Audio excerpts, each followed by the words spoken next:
있어? 엄마. 아니 빈젓가락 빈. 안녕하세요. 오늘은 간만에 희수 발달 상황과 근황으로 돌아왔습니다. 아마 다낭 여행기보다 이게 궁금하신 분들이 훨씬 많긴 할 거예요. 희수가 주니까 더 맛있는데? 오늘은 뭐 할 거야? 생각해보니 희수가 엄마라고 불러주기 시작한 게 지금부터 딱 2년 전이었네요. 읽을 거야. 어디서? 5년책. 어디서 읽을 거야? 5년책이에요. 공룡책 있는 데서? 네. 유치원은 안 가요? 사실 예전엔 말만 시작하면 아이가 내가 따르지 못하는 속도로 오늘 커질 좋은 거라고 아침? 생각했는데 오히려 말이 시작하니 드디어 내가 장애아이의 엄마로서 모든 걸 완전히 받아들여야 하는구나라고 생각하게 된 계기가 된 것 같아요. 엄마는 어디 있나? 여기 아빠는 어디 있나? 밖에 할머니는 어디 있나?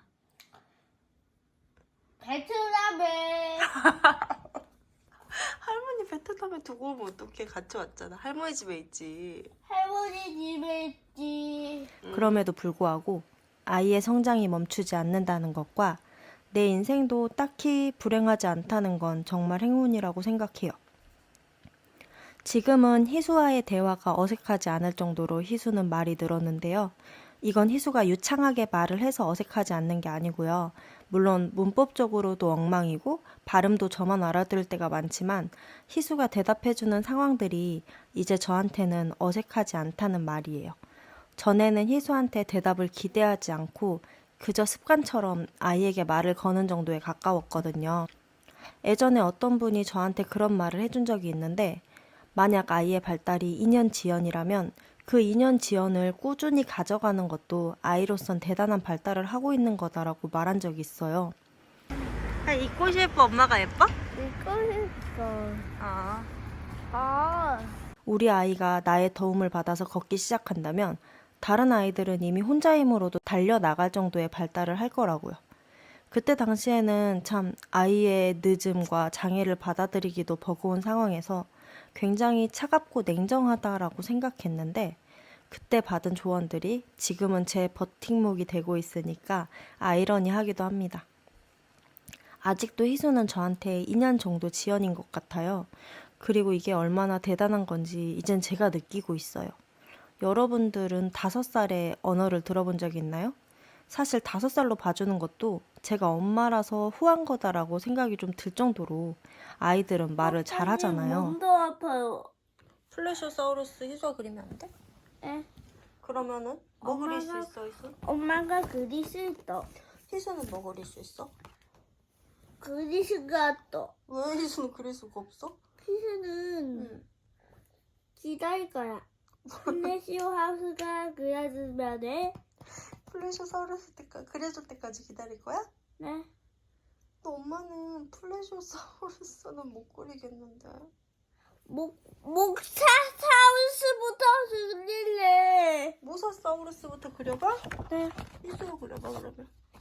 사실 몸도 아파도 몸도 아파도 다리도 아파. 희수가? 네. 엄마는 피곤해. 엄마? 응? 일어나세요. 자. 근데 일어나도 피곤해. 일어나도? 응. 사진은 사진은 못 보여줘. 알았어.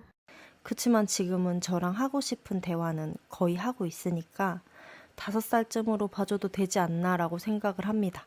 언어적인 발달을 아마 제일 궁금하실 것 같아서 이야기했고 유치원에서 뭐 했냐고 하면 이젠 누구랑 놀았어 까지도 되고 특교자 아이들의 이름을 전부 다 말해주거든요. 누구랑 놀았어 라고. 가끔 한 명이 빠져서 그 친구는 이라고 하면 누구는 안 왔어 라고 이야기도 해요. 저랑은 아직 미숙하지만 언어센터에서는 밥은 뭐 먹었는지, 반찬은 뭐가 나왔는지, 무슨 놀이를 했는지까지도 이야기를 한다고 해요.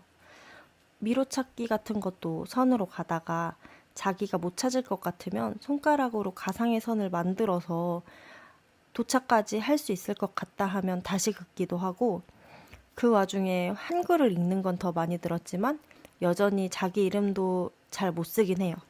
사실 제가 집에서나 유치원에 강력히 말해서 글자 쓰는 것도 익혔으면 좋겠다라고 했으면 아마 쓰는 것도 다 나아졌겠지만 이전부터 말했듯이 저는 오냐오냐 엄마의 표본이라서 희수가 힘들어하는 것, 싫어하는 거 잘 안 시키긴 하거든요. 아마 지금도 기대보다 훨씬 많이 커진 거라고 생각을 하고 저 역시도 공부에 딱히 취미가 없었습니다.